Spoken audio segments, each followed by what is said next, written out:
তোমার মতো না মানে বুঝো নাই?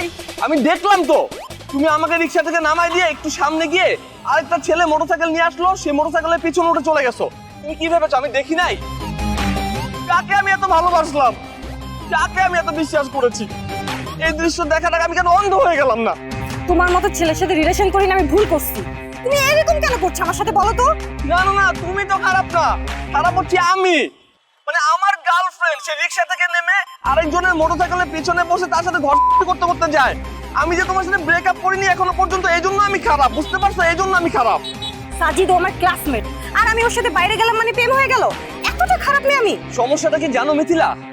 তোমার মতো মেয়ের কাছে, তোমার কাছে এসব কিছু নর্মাল, আমার কাছে নর্মাল না। আমি না পারি না।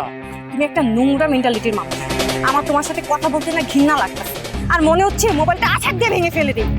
আরেকটা কথা, একটা নর্মাল বিষয়কে তুমি যে এত বড় করে দেখছো আমি ভাবতেও পারি নাই। আমার না সত্যি খুব খারাপ লাগছে তোমার জন্য, যে তোমার মতো মেন্টালিটির মানুষের সাথে আমি প্রেম করেছিলাম। তোমার ভুল ছিল, তাহলে এখন ভুল ভাঙো।